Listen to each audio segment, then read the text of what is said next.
Can anyone remember that metaphor? And is anyone willing to tell the group what that metaphor is?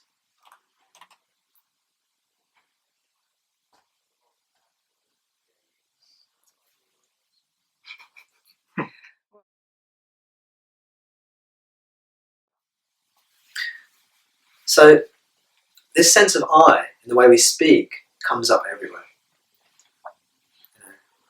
I feel energized, I feel relaxed. I feel like there's not much of a sense of I right now. You see? I feel that. You see? There's that I, the subjects that implied. Now, the way we're going to say it is like, we can look at objects in the body, the mind, and the world. Our BMW, body, mind, and world. The way we artificially divide our experience into these three realms of experience.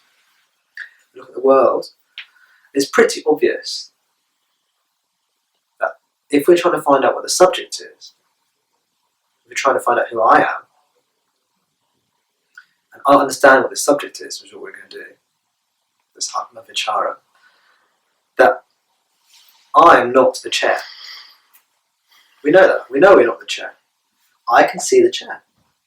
I can see a chair. I'm not that which I can perceive. It's pretty simple. If I said to you, I can see a chair, and I am the chair, what planet is this guy on? That makes no sense at all. You can see the chair, you're not the chair. You're that which sees it. So what we're doing here, we're setting up the concept that the subject is the perceiver. Is that which is aware. Which is why it's called the awareness teachings. Okay? That's what we're coming to. That's what we're going to show. So you say, I can see a book.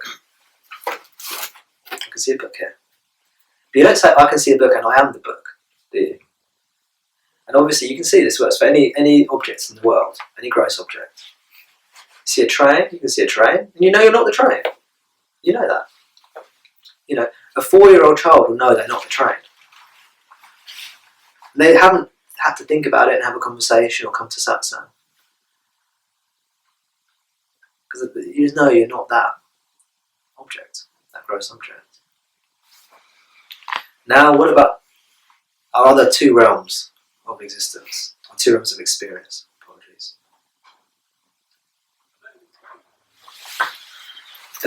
The body is very interesting in the way we talk about it. This is my body. This is my body. That's your body. That's your body. We all have our bodies, right?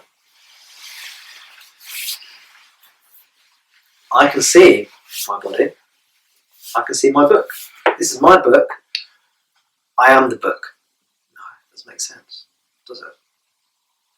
Now the body is a bit strange because it's an object of our experience, isn't it? The body is an object of our experience. But we say, it's my body, it's my book, it's my body. I can see my body, I can perceive my body. And then we say, I am the body. It's strange. It's the only thing we say. I can see, I can feel, but I am it as well. And what do the scriptures say in Vedanta? They say, you're a fool. They're not going on a power trip. They're just trying to point something out. They're saying, you're a fool. You think that you're your body. What delusion is this? What delusion is this? The body is an object. You're aware of that body. You're that which is aware of it. Don't take your body to be yourself. And the way I would phrase it is that the essence of who we are is not a body. The body is perceived. It's not the subject. It's an object.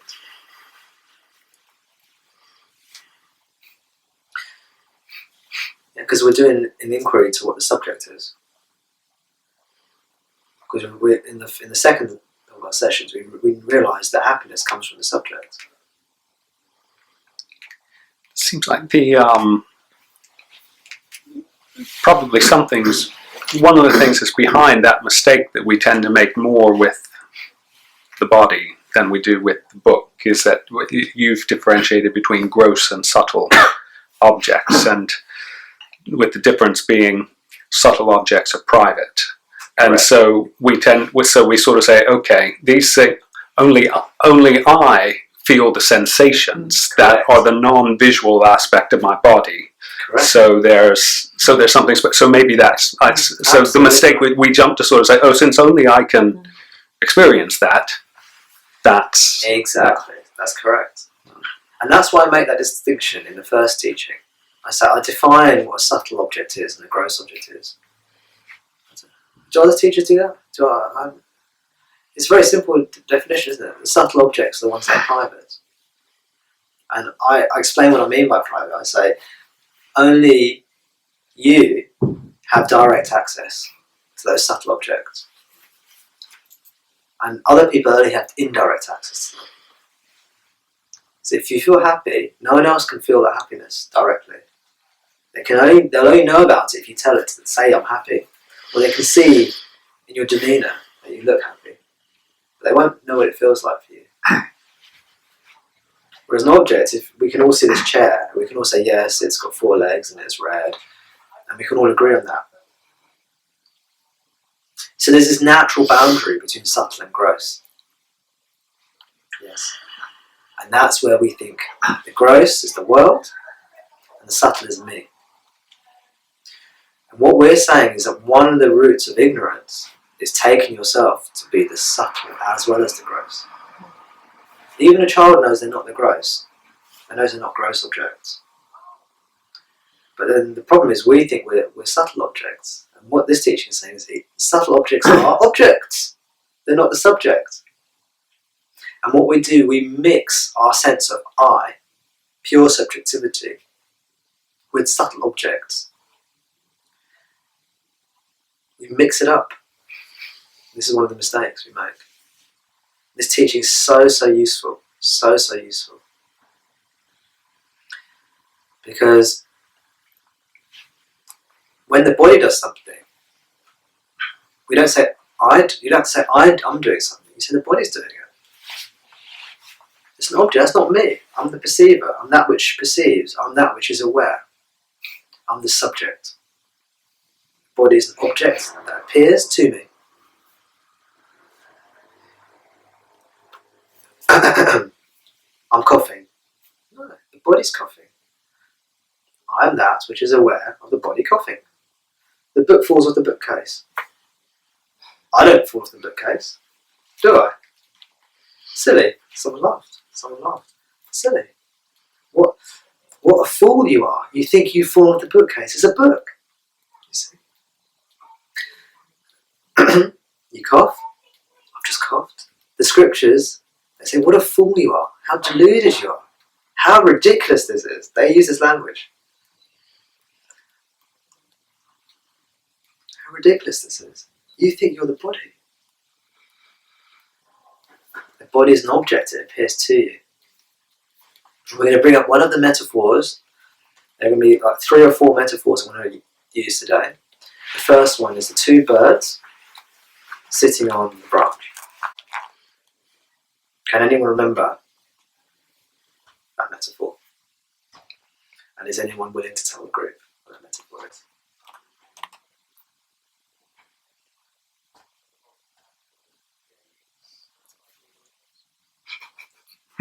Well, I'll try. Good, that's it. Give it a go. There's 2 birds sitting on a branch. One is doing whatever it's doing, singing, yes, or I don't know. Can you remember what this bird is doing in this metaphor? Don't worry if you can't. No. That's fine. And the other bird is just watching. Perfect. Great. Thank you, Nisha.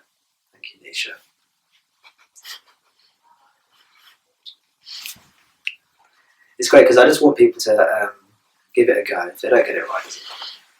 But you said it just right. 2 birds. This metaphor comes from the Upanishads. Actually, it's in two different Upanishads, the same metaphor.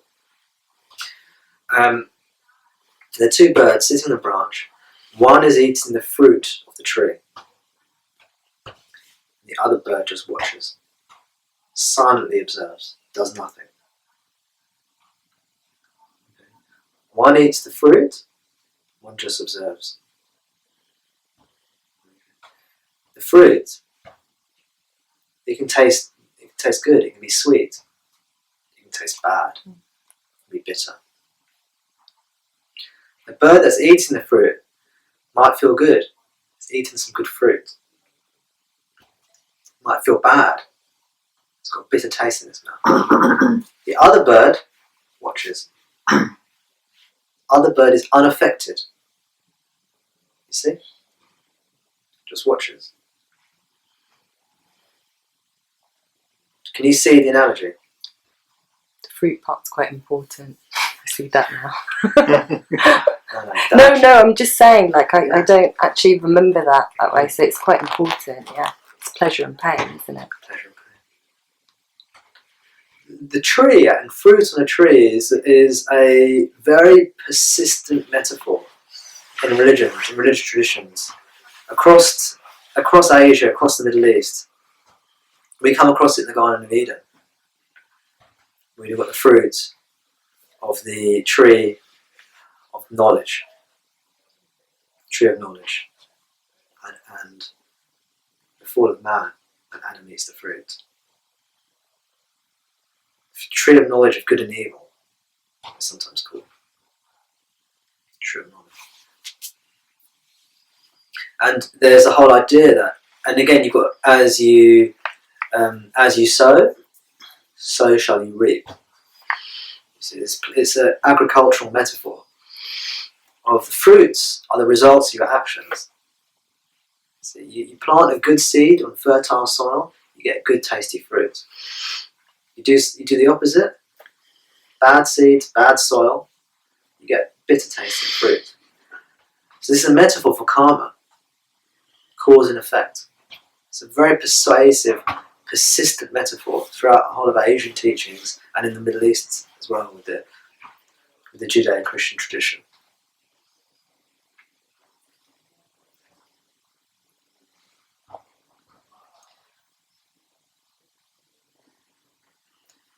So it's quite, the fact they use this analogy in the Upanishads there's also an association with this imagery of the tree of karma, tree of cause and effect. So one bird is involved in karma, that's the body mind.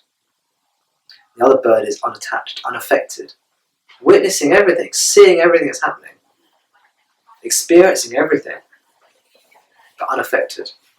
You see? That's the first metaphor. Second, so we've looked at the world. We know the world is not us. It's not I. It's not the subject.